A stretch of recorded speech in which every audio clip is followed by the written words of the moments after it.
Hey everybody, what's happening? What's happening? This is Eddie, and today we are going to talk about the Statute of Frauds. And I also want to mention this. Let's see. I want to mention adrenaline. When your adrenaline rises, it could be a sign that you are learning. Let me give you an example. When you're taking a multiple choice question, it's timed, right? So you sit down and you try to answer it and all that, and you're going to feel that your adrenaline rises. That means that you're in the process of learning. It's better than kind of just sitting there somewhere, listening to somebody talk. Okay, information goes in and then goes out. You're not really learning like that, all right? So I'm going to challenge you. At the end of this video, I'm going to challenge you, and I will attempt to raise your adrenaline level. And that will ensure that you will thoroughly understand the Statute of Frauds and the exceptions, okay? The Statute of Frauds does not stand alone. Before discussing the Statute of Frauds, you have to discuss the applicable law. Okay, is it UCC or is it common law? And then you have to discuss contract formation, offer, acceptance, consideration, and then you go on to offenses to formation. Okay, and I like to use Q mnemonic, C at Filmas. That's a checklist. Okay, to make sure that I'm getting all the issues. Of course, that's an issue spotting tool. Okay, so then the S stands for Statute of Frauds.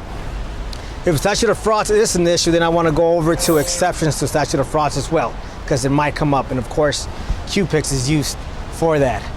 Okay.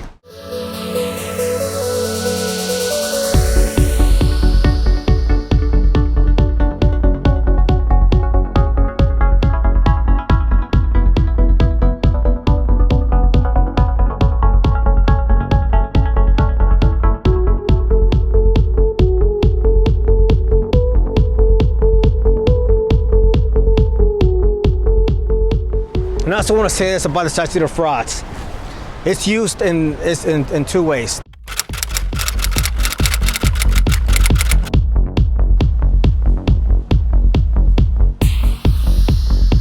The first one goes like this.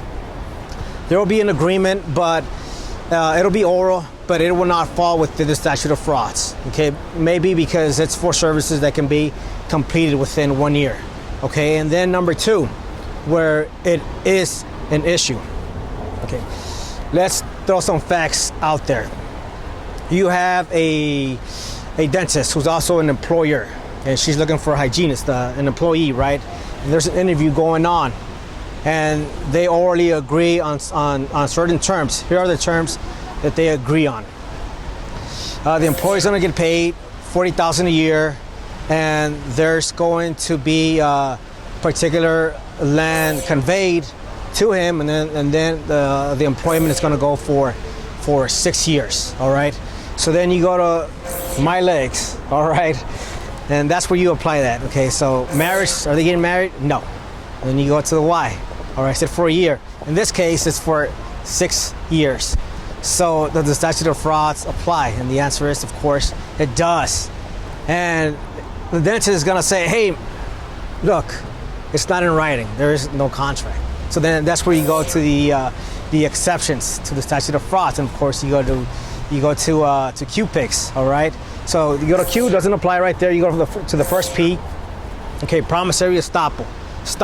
All right, that could apply, and you could also discuss equitable estoppel. Okay, there's still estoppel. Now the difference between equitable estoppel and promissory estoppel, where you have equity estoppel is where there is some kind of wrongdoing.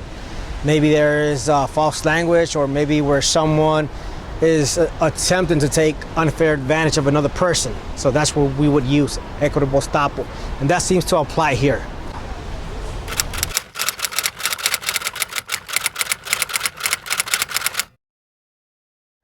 So that's how the Statute of Frauds and these mnemonics will function.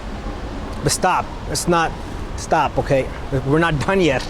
Remember, this is an exam here. All right, and the examiner is trying to trick you. But you have your checklist, man, so you're good. All right, so keep on going. Okay, my legs.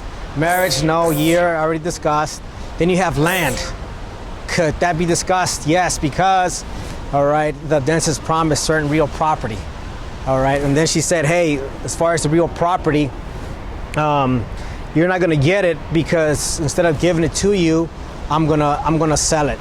All right. So then you have to discuss that. So see if there's an exception to that. All right. And you go to again QPICS, and then you go to the second P, which is partial performance.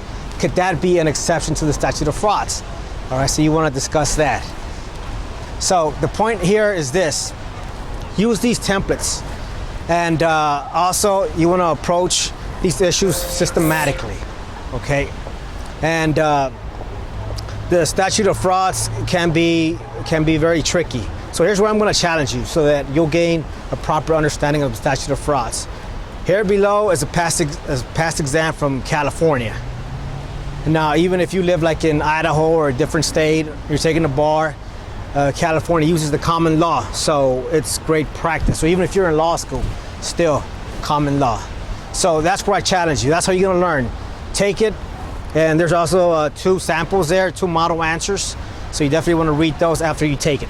Okay, and that's how you will come to an understanding of contracts and how the defenses and how the statute of frauds works. Okay, so I hope you enjoyed this video, and it's been a pleasure. Until soon.